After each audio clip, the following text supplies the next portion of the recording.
When it comes to Avatar the Last Airbender, one thing that I must confess is how incredibly its writers were able to synergize the characters of the series with their respective elements. For example, Aang, being an airbender, shows him as someone who goes with the current and is free-flowing. Toph, being an earthbender, shows her being rigid and having an unwavering will. Zuko and his firebending shows him being vigorous and having an uncontrollable rage. However, later on, Zuko becomes more calm and takes initiative to be a light to illuminate a brighter future. And lastly, Katara, with her waterbending, she is shown to be wrathful, but at the same time, humble. What's more is that these character traits that Katara possesses align perfectly with Taoist philosophy. Avatar the Last Airbender shares many allegories of real-life Asian culture and philosophy, so it comes to no surprise that parts of Lao Tzu's Taoist philosophy of water is shown in Katara's character journey. Raymond Tang, an enthusiast of Taoist philosophy, illustrates in a TED Talk the three core attributes of water that are in conjunction with Katara's character, and those are humility, harmony, and adaptiveness. According to Lao Tzu, water's humility can be shown in ecosystems. Every civilization or ecosystem stems from bodies of water.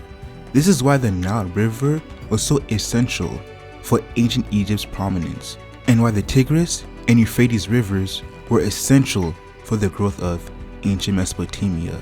With rivers such as these, civilizations can thrive through irrigation, transportation, and acquiring resources. Moreover, animals are drawn to bodies of water as well, plus plants grow from its nutrients. Therefore, water is the foundation of vast and diverse ecosystems. Similarly, Katara is shown to have the same vital role in Team Avatar. Katara is often seen as the backbone or mother to the group. In addition, with her care and nurturing nature, she often is the rational one and the voice of reason that levels the group. An example of this is when she comments on Aang as he's in full rage when Appa goes missing. If Katara was not there, Aang could have done something he would have deeply regretted. Even Sokka reinforces Katara's motherly role in the group, as he states that when he thinks of his mother, he sees Katara's face. Secondly, Lao Tzu also presents the notion of water being harmonic, as it is able to go around obstacles seamlessly. When a stream of water faces a rock, instead of forcing its way through, it gently goes around. Now with Katara, her struggles with harmony derives from her emotions. Oftentimes Katara is gentle and peaceful. However, it is the times when she is provoked that her emotions get the better of her and disrupt her harmonious nature. This fault of hers is perhaps the greatest foil to Katara's character. However, her constant contention with her emotions, plus her aim to gain mastery over them, is what makes her so fascinating. Lastly is adaptiveness. This is probably Katara's best asset. Her ability to change her perspectives and empathize with others is what makes her character so great. Her ability to forgive Zuko and be merciful to her mother's killer shows her ability to understand different perspectives and form a solution that leads to more constructiveness. This is an attribute that exemplifies Katara's great maturity and sagacity. But also, like water, Katara has a duality to her character. Just as water can be nurturing and peaceful, it can also be ravishing and destructive. This duality is shown through Katara, as she is often shown to be emotional. Now, I don't mean emotional in a sense of immaturity, but in a sense of passion. Katara is shown frequently to wear her heart on her sleeve, and although this is beneficial for her comrades as she deeply cares for them, her passionate nature also exposes Katara's darker side, which is more callous and frightening. And this duality, accompanied with the aforementioned three attributes, is what will be discussed in today's video. Katara's nature, alongside all the obstacles she faces throughout this series, make her a character that is deeply layered and simultaneously brilliantly written. With her journey, a lot of insight can be gained for personal development and life. But without further rambles, let's get into the video.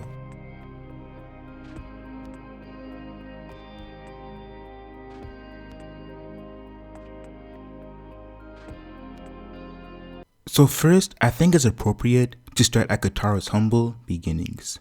Katara grew up in the Southern Water Tribe, but unfortunately, she suffered the ill fate of losing both her parents to the Fire Nation. Her mother Kaya was killed, and her father Hakoda left to fight in the 100 Years' War against the Fire Nation.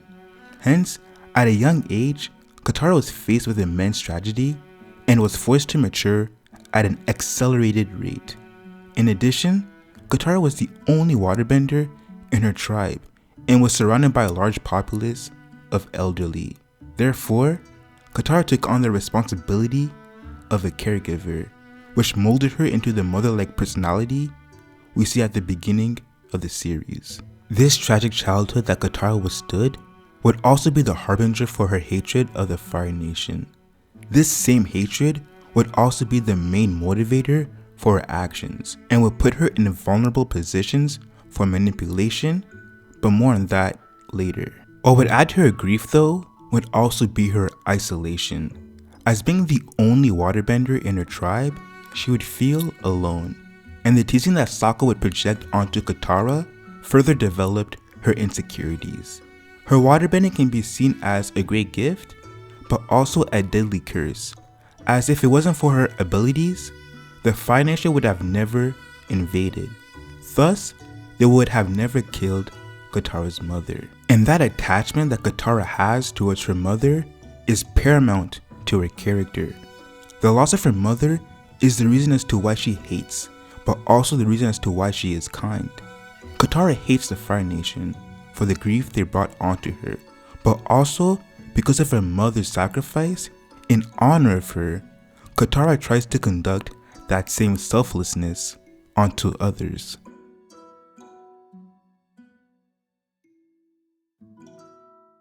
With Katara's loss and her dealings with her loss, she's drawn to many characters throughout the show that parallel her trauma. The first person that Katara meets who shares her disdain for the Fire Nation is Jet. Jet, just like Katara, lost his parents due to the Fire Nation, and also, like Jet, Katara harbors a deep hatred for the Fire Nation. But where these two differ is how they channel that hatred. In Jet's case, he is absolutely consumed by hatred, and this overdose makes him privy to making blindsided decisions. For instance, in the same episode that Jet is introduced, he is seen attacking an old man just because he is a citizen of the Fire Nation. Therefore, Jet discriminately harasses an innocent elderly, not for a crime he committed, but for his association. And who knows, if Sokka had not intervened, the old man could have suffered an even worse fate. Also, further in the episode, it is revealed that Jet is conspiring to flood his village to eradicate the Fire Nation soldiers that occupy it, all the while endangering the innocent lives of the residents. This is what I mean by blindsidedness. Jet's rage is unbound and runs rampant. Due to his mismanaging of his indignation, Jet's perverted quest for justice inadvertently harms the innocent.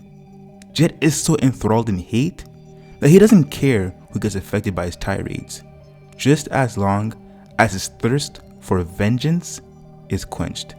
After realizing his wickedness, Katara's admiration for Jet dissipates, and she is soon disgusted by his waywardness. Secondly, Katara meets another individual who shares parallels with her, and that is an elderly woman named Hama. Just like Katara, Hama suffered tremendous loss by the hands of the Fire Nation. But what's more is that Hama is also a waterbender from the Southern Water Tribe. Now this situation, although very similar to the one with Jet, is also more intricate. Katara's fondness of Hama does not stem from just their shared loss, but in their abilities to waterbend, their shared origin from their water tribe, and lastly but most importantly, their isolation. Hama is the first person that Katara can actually relate to. For the longest time, Katara was the only waterbender she knew in her tribe, and consequently had to learn about her craft in isolation. And that is why Hama can relate to Katara on a deeper level. It's because she too felt isolated because of her bending. Furthermore, as a result of her imprisonment by the Fire Nation, she could not use her bending, and following her escape, her refuge in the Fire Nation caused her to keep her bending a secret in fear of persecution. With the various commonalities Katara and Hama share, Katara's trust in her grows stronger, and she is even excited to learn more waterbending through Hama. However, this enthusiasm is quickly lamented when Katara finds out that Hama is responsible for the disappearance of innocent villagers. And even worse, Hama forcibly tries to get Katara to learn the art of bloodbending. And aware of the wickedness of this art, Katara refuses, but Hama states that as Southern waterbenders, it is their duty to exact revenge on their Fire Nation, even if that revenge involves the innocent. Following this horrifying revelation, Katara regretfully is forced to use bloodbending to save her friends from the clutches of Hama. However, when she performs this wicked art, she drops down in tears of shame. Katara is ashamed because she realizes she just crossed a line that shouldn't be crossed. She realizes that what she just did was delve into a depth of darkness that stains her benevolence. See, what Jet and Hama have in common is that they are both puppets of their despair. They both fail to gain sovereignty over their emotions, and instead, they let their disposition dictate their lives. Subsequently, due to their toxic inclinations, they see the Fire Nation as a whole rather than a group of individuals. And that failure of discernment makes them perpetrators of the cycle of hatred. By the continuation to spread pain and suffering to those innocent, they are satisfying their gluttonous ego, but fail to realize that they're becoming the same devils that they despise. And this notion is what makes Katara cry when she bloodbends. It's because she had to descend to Hama's depravity. Katara realizes that with her being able to bloodbend, it puts her at risk of falling down a slippery slope that would make her lose her way, make her become someone incongruent to the way her mother and father raised her to be. And that's what I believe is what Katara fears most. She fears that her performance of the atrocious bloodbending will transform her into the evil she loathes so much.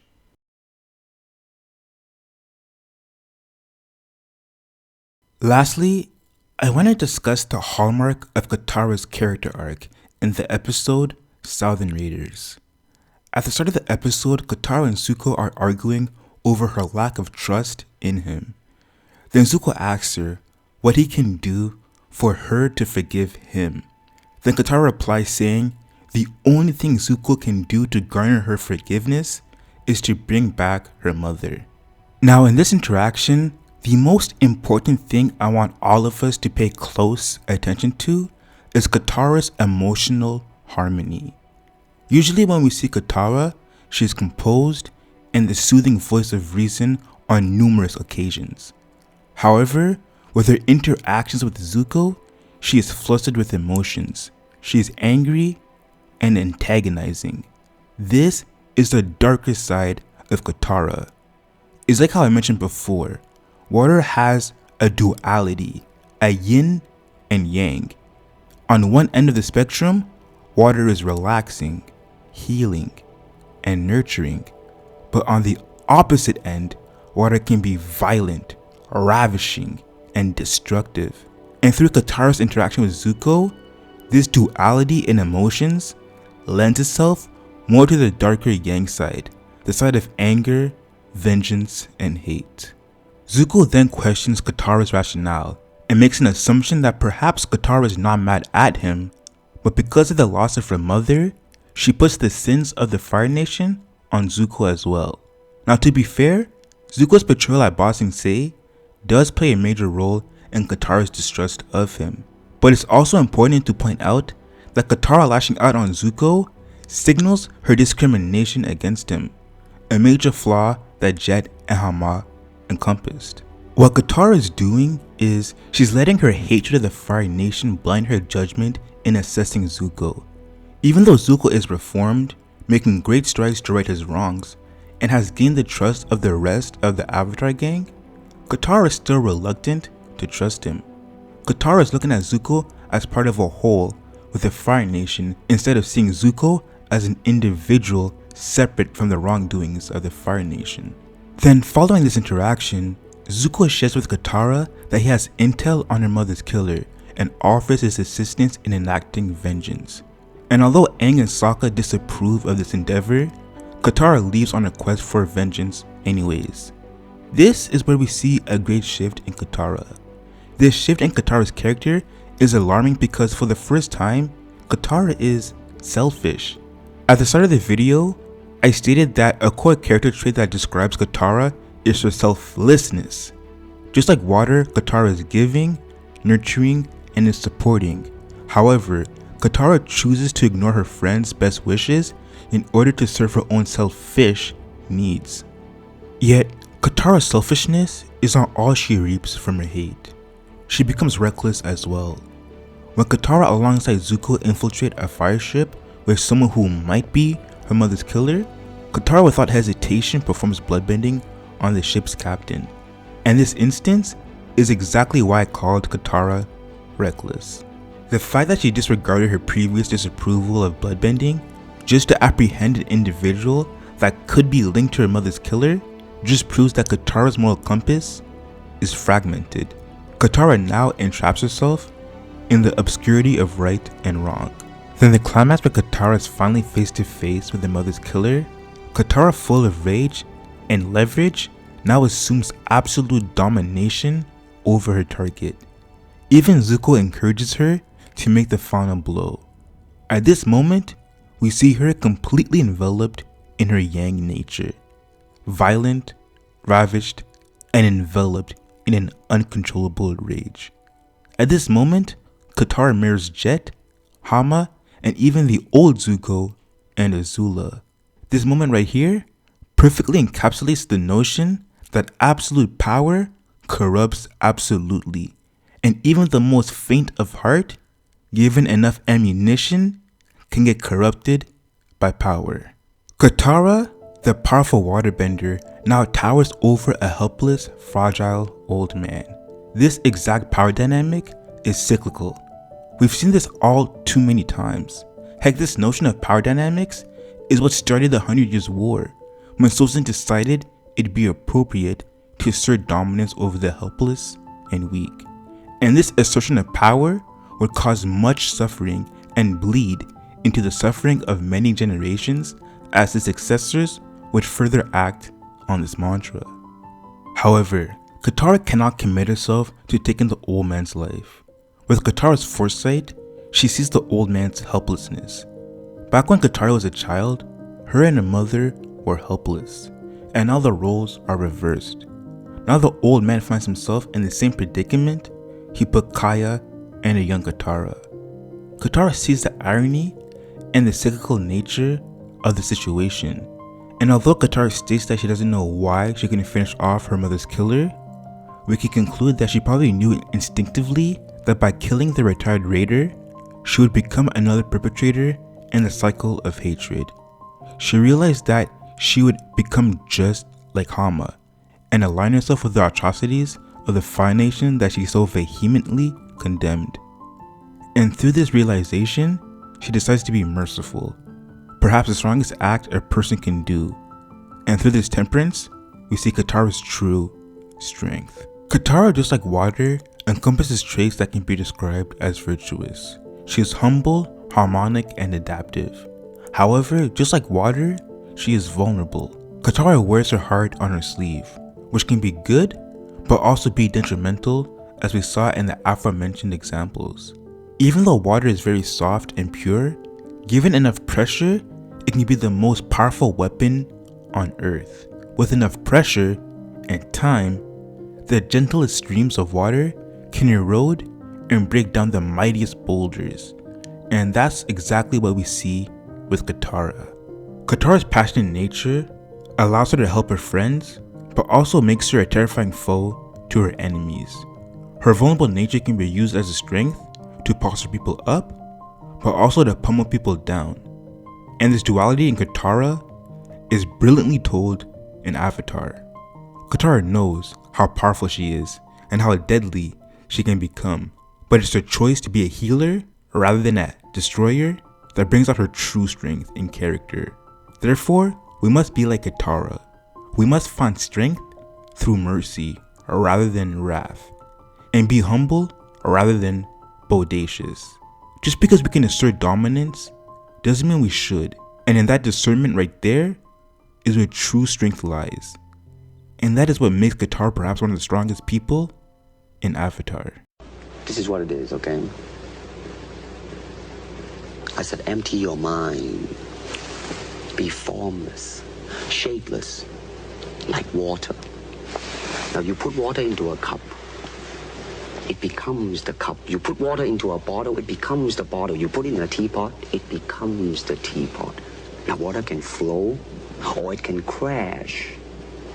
Be water, my friend.